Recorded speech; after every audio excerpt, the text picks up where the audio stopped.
ये गांव विकट स्थिति में, ये गांव ही नहीं, बीसीसीएल का एरिया 1 से लेके एरिया 12 तक हम लोग जहाँ भी जाएंगे तो एक चीज देखेंगे कि बीसीसीएल के अंतर्गत खदान के अगल बगल में जो भी गांव है वो विकट स्थिति में है।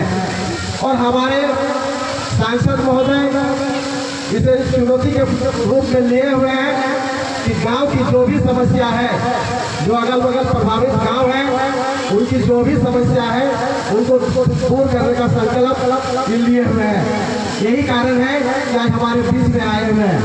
साथियों, यहाँ पर हम लोग देखे हुए हैं कि आउटसोर्सिंग का टेंडर जो होता है बीसीसीएल में, और टेंडर करने के बाद बीसीसीएल क्या करती है कि कौन रेती प्लॉट है, कौन यहाँ का विस्थापित है, ना उसका चयन करता है उस गाँव को, ना उसको देखता है। जितना दूर तक उसका कोयला नजर आता है उसको वो टेंडर करके छोड़ देता है। और टेंडर करने के बाद सीधा गुंडों के द्वारा कंपनी उसमें गुंडों को लगाता है काम कराने के लिए, और गुंडों के बल पर यहाँ के ग्रामीणों को दबाने का प्रयास किया जाता है और काम करना शुरू करते हैं।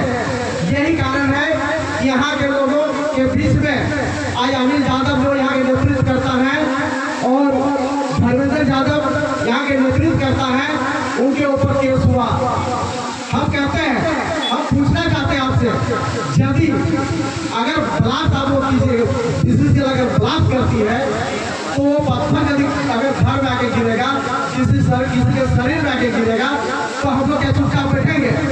चुपचाप तो नहीं बैठेंगे, उसका प्रतिकार करेंगे, उसका विरोध करेंगे हम लोग। और विरोध के फलस्वरूप यहाँ के युवाओं ने, यहाँ के माताओं ने, यहाँ के बहनों ने विरोध प्रदर्शन किया।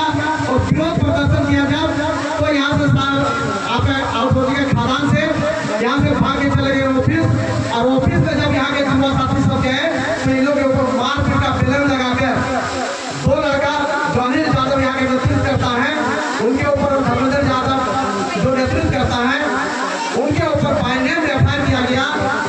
आपका सरकारी कानून बाधा और 307 सहित 11 धारा में उनके ऊपर केस किया गया।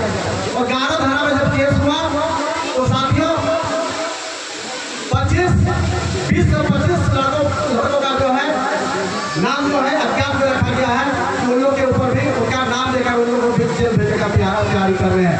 मैं पूछना चाहता हूँ, बीसीसीएल जो खदान चलाती है, बीसीसीएल यहाँ पर जो आउटसोर्सिंग चला रही है, क्या ये यहाँ पर जिला प्रशासन को देखने का अधिकार है कि नहीं है?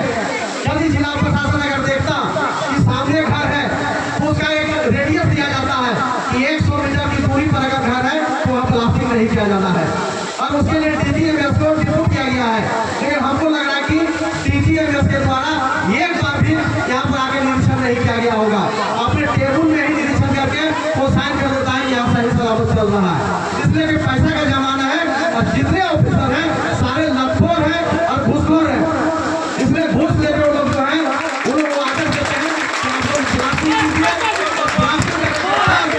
तो कोयला निकलता है, उसको वो लोग बेचने का काम करता है। कोयला चोरी हो रहा है, उसको जिला प्रशासन नहीं देख रहा है। जल्दी यहाँ के ग्रामीण हक मांगने के लिए जाता है, रोजगार मांगने के लिए जाता है, तो केस करने का काम करता है, केस करके जेल भेजने का काम करता है। जैसे हमारे आया कि हमारे बीच में हमारे सांसद महोदय इस गांव में आ रहे हैं दौरा में, यहाँ के ग्रामीण में समस्या सुनने के लिए, उन लोग इतना चालाकी के साथ हमारे नेता जो है अनिल यादव और धर्मेंद्र यादव को धनबाद से पुलिस ने उठाकर जेल भेजने का काम किया। ये सही किया गया, गलत किया है। कम से कम उसको अभी का सिस्टम है, सुप्रीम कोर्ट का ऑर्डर है, यदि किसी के ऊपर केस होता है तो केस में सबसे पहले उसको नोटिस दिया जाता है कि आप इस केस में सम्मिलित है कि नहीं है। लेकिन जिला प्रशासन के द्वारा किसी तरह का कार्रवाई नहीं किया गया। अभी पूरा बीसीसीएल